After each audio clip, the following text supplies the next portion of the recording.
Welcome back to the show, everybody. It's Dina Calmetta here. And today being Good News Tuesday, we're going to talk about some good news. And so I'd like to give you a study on the Book of Ruth. So what is the Book of Ruth all about? Well, here's just a quick summary, and then we're going to get into the study. The Book of Ruth describes a Jewish family that takes leave from Israel due to a famine and journeys to the land of Moab and settles there. However, over a course of devastating events, we learn about a woman named Ruth, who shows deep loyalty and love to her mother-in-law. Ruth later becomes the great-grandmother of King David, and also in that same bloodline, Jesus is born. This is a story of redemption, saving, and rescuing at a time during great grief and despair. So when did this occur? Well, many theologians believe that this is the time of the Judges. The events of Ruth took place before the establishment of the monarch in Israel. The judges were God's servants who established the teachings of God's law and righteousness during a time of political, spiritual, and degeneracy. The story of Ruth shines a bright spot during a dark age in Israel's history. Moab is located east of the Dead Sea, and the Moabites descended from Lot in result of his incestuous relations with his daughters. The famine in Israel extended to Bethlehem, even though its very name means house of bread. So I want to also add that this is one of two books named after women in the Bible. The other is Esther. The themes of this book that we're going to learn about is faithfulness, kindness, integrity, protection, blessing, and redemption. Okay, so with all of that said, let's get started. I'm going to be reading from the King James Version of the Bible, in case you're curious, and we're going to start at chapter 1, verse 1. Now it came to pass in the days when the judges ruled, that there was a famine in the land, and a certain man of Bethlehem went to sojourn in the country of Moab, he and his wife and his 2 sons. And the name of the man was Elimelech, and the name of his wife Naomi, and the name of his 2 sons Mahlon and Chilion, Euphrates of Bethlehem, Judah. And they came into the country of Moab and continued there. And Elimelech, Naomi's husband, died, and she was left and her 2 sons. And they took them wives of the women of Moab. The name of one was Oprah, and the name of the other was Ruth. And they dwelt there about 10 years. And Mahlon and Chilion died also, both of them, and the woman was left of her 2 sons and her husband. Okay, so here we have Naomi, already a widow, and now she has lost her 2 sons. All within the short span of 10 years. Imagine how she must have felt. The grief, you guys. They left Israel to start a new life due to the famine, and everything was fine for a while, and then Naomi's husband dies, and now her 2 sons. Many theologians believe that due to their initial departure into Moab, that action on her husband's part could have been disobedience to God. And then the sons marrying of the Moabite women could have been even more disobedience due to the law. What do I mean here?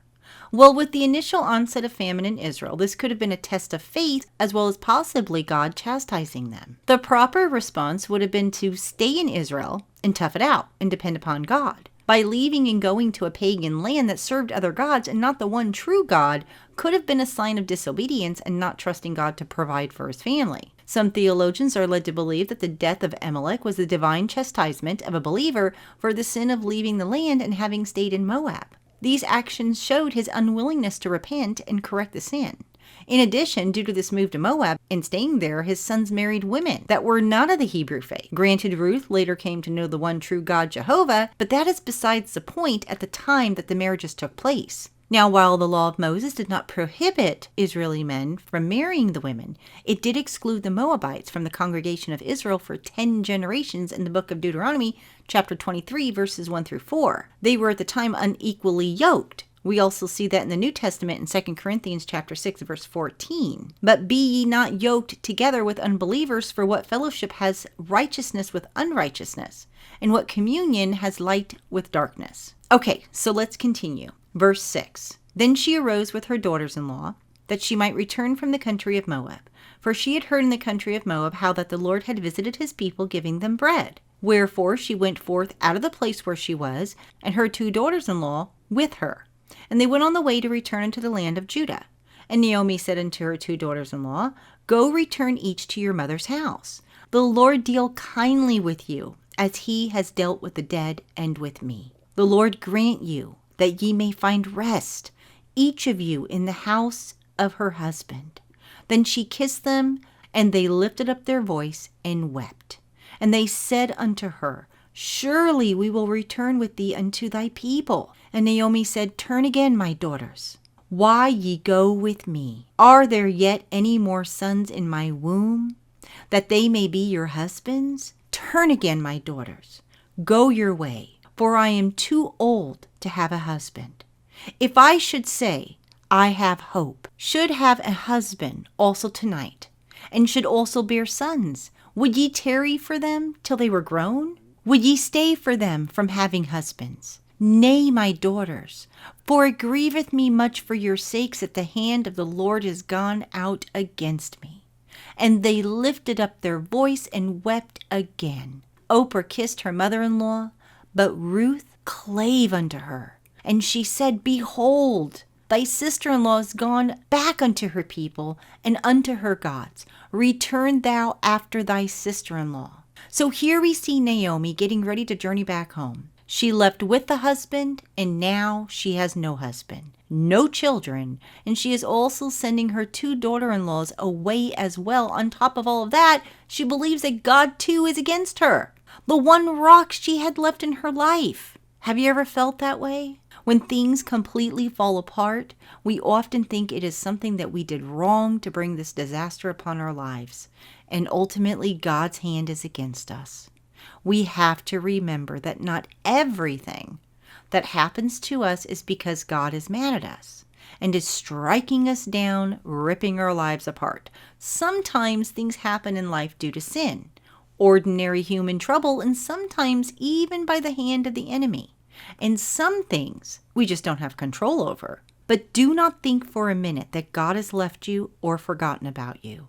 In fact, we read in Psalm chapter 34, verses 18 through 19, The Lord is nigh unto them that are of a broken heart, and saveth such as be of a contrite spirit. Many are the afflictions of the righteous, but the Lord delivereth him out of them all. God does not miss a thing in your life, and certainly He didn't miss a thing in these women's lives. And He will always turn a bad situation into good. Romans 8:28 says, And we know that all things work together for good, to them that love God, to them who are called according to His purpose. So imagine what Naomi must have been feeling. She had lost everything dear to her and had nothing else to offer her daughter-in-laws. No more sons, very limited resources, and to be a widow in those days usually meant a tough life. You were not guaranteed Social Security. You were not guaranteed a roof over your head. In fact, for a widow in those ancient times, they didn't have much hope. Unless she had a wealthy member of the family to take care of her, she was looking at a pretty bleak future. Women usually did not own property and could not represent themselves in civil or even legal matters. Their situation would grow worse in time. And because widows were so helpless, Israel's prophets often encouraged the people to help them. But besides all of that, she had the grief of losing her family, and no amount of money could wipe away her grief. But look at her kindness. She recognized that even though life would be lonely for her without her daughter-in-laws, she didn't want them to face the same uncertain future with her. At least if they went home to their families, they could start over rather than go to an unknown place with Naomi. Okay, so let's continue and see Ruth's response. Verse 16, And Ruth said, Entreat me not to leave thee, or to return from following after thee. For whither thou goest, I will go, and where thou lodgest, I will lodge. Thy people shall be my people, and thy God my God. Where thou diest, will I die, and there will I be buried. The Lord do so to me, and more also, if aught but death part thee and me. Okay, let's stop there. Those are some pretty heavy words, but powerful. Here we see a woman that had just lost her husband.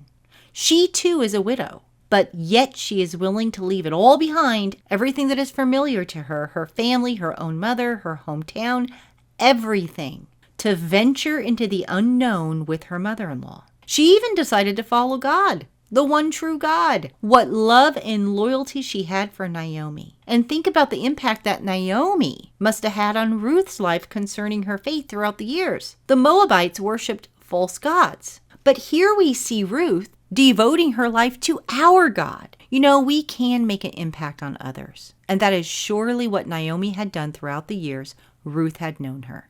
In fact, Jesus said so himself in Matthew chapter 5, verses 14 through 16. Ye are the light of the world. A city that is set on a hill cannot be hid. Neither do men light a candle and put it under a bushel, but on a candlestick. And it giveth light unto all that are in the house. Let your light so shine before men that they may see your good works and glorify your Father which is in heaven. We are to be the light in this world, to shine for others so that they can see Jesus in us. It isn't about us, it's about Him.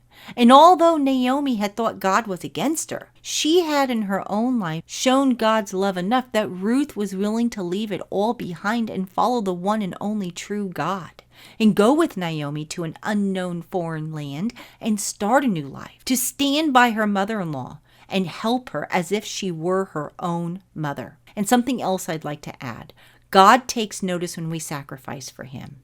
Jesus also said in Matthew chapter 19, verse 29, and everyone that has forsaken houses, or brethren, or sisters, or father, or mother, or wife, or children, or lands, for my name's sake shall receive 100-fold, and shall inherit everlasting life. And that is exactly what Ruth had done. Verse 18, when she saw that she was steadfastly minded to go with her, then she left, speaking unto her.